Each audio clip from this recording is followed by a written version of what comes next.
So why aren't we forecast to win a massive majority in the Senate? Put aside the fact that some of these are more purple states. We should be on track to be picking up an enormous number of seats notwithstanding that. I submit to you the reason why is because to too great an extent, the Republican strategy, but more specifically the strategy of Senate Republican leadership, has been to try to lay back and just watch as these crises unfold. Folks, we have a ton of good news about the fourth stimulus check, Social Security benefits, SSI, and SSDI. Continue watching because you don't want to miss out on this. Now, Americans of all incomes would see their federal taxes rise under the climate and healthcare package that was negotiated between Joe Manchin and Chuck Schumer. However, the analysis that takes into account the indirect effect of the bill's provision to impose a 15% minimum tax on certain corporations. Economists assume companies would then pass along part of their tax increase to employees by reducing their after-tax wages and job opportunities. According to data from the Joint Committee on Taxation, the minimum tax measure is expected to raise $300 billion over a decade. Republicans are pointing to the report as proof that the package would violate the pledge by the president and congressional Democrats not to raise taxes on those earning less than $400,000.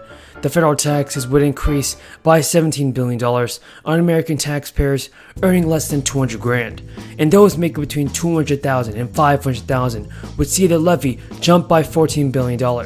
By 2031, when the new energy credits and subsidies are set to provide an even greater benefit to higher income Americans, those earning below $400,000 are projected to pay as much as 2/3 of the additional tax revenue collected that year.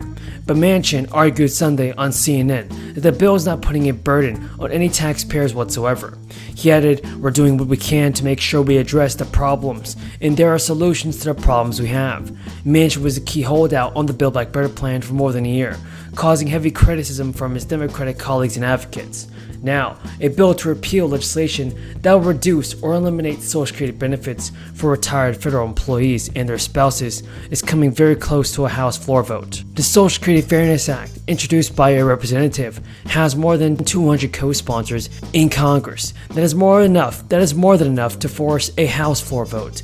The bipartisan legislation would eliminate two provisions of the 1935 Social Security Act that reduce or eliminate the Social Security benefits of more than 2 million retirees. One is the windfall elimination provision, which reduced the Social Security benefits of local, state, and federal retirees who worked in Social Security covered employment. Lawmakers expect a vote on the legislation that may soon come as September. Co-sponsors of the bill have told reporters that no American should be penalized because of their public service, and they've been waiting decades for a solution to this issue, and now we are close towards fixing this problem. And the National Active and Retired Federal Employees Association has advocated for Congress to eliminate WEP and GPL from the Social Security Act for years. The SSA currently estimates its ability to pay full-out benefits will run out in 2035, at which point it will pay only about 80% of benefits owed to people that are supposed to get it. Thank you, Mr. President. Later tonight, the Senate will vote on my amendment, number 5185 to the PACT Act. And as my colleague from New York was just saying, it is time that we deal with the issues of toxic exposure. And as a member of the VA committee, this is something that I've worked on for the last few years.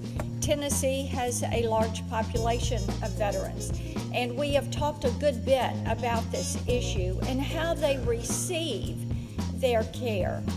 One of the concerns that we had discussed in committee, in our hearings, we have discussed it with our VSOs. We've discussed this issue as we have talked with veterans who have come to us and to our meetings, is their frustration with having access to the queue, but not getting access to the care. And I think that we have to look at this and say, those are very different. Now, I join our veterans in being frustrated with the fact that there's access to the queue to get on that wait list, but how can the U.S. support this initiative in diversifying their agricultural sector while also ensuring that the other priorities, human rights and more, continue to be sustained for the evolution of their economy. Thank you for that as well, Senator. Economic opportunity is really the foundation of security very often. They go hand in hand.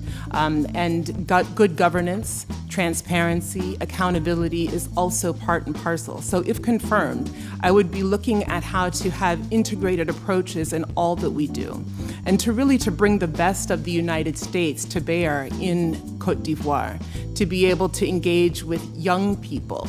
Because very often, young people, 77% of the population of Côte d'Ivoire are below the age of 35. They need to be able to see opportunity, and they need to be able to see what's possible. And the American model is different than a colonial model and traditional models. And we have incredible companies.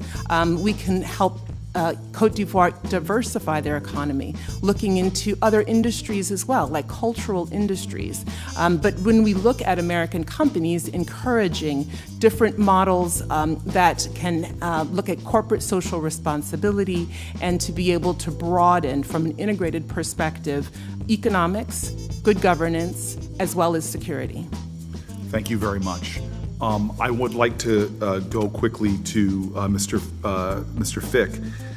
We often look at the issues of cyberspace, digital policy, in terms of our fears, concerns, and understandable worries. But I'd like to maybe frame my question in the opportunity side and really ask you that about the April 28th Biden administration's announcement that 61 nations joining with them really for the Declaration of the Future of the Internet, which really affirms the U.S. and other signatories' commitments to an open, free, global, interoperable, reliable, secure Internet that also protects human rights.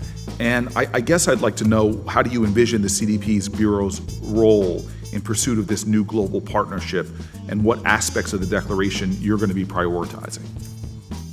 Senator, thank you for taking us from thinking about this issue solely in terms of strategic competition and affording an opportunity to talk about the positive, affirmative vision for what technology can do globally. And I think the Declaration for the Future of the Internet is exactly that. It is an aspirational framework, and it is one that has a lot of power as a galvanizing set of principles to help build a voluntary coalition of like-minded partners and allies who share our view of an open, free, interoperable, secure digital future. If confirmed, I would use this role to try to expand the number of states who are signatories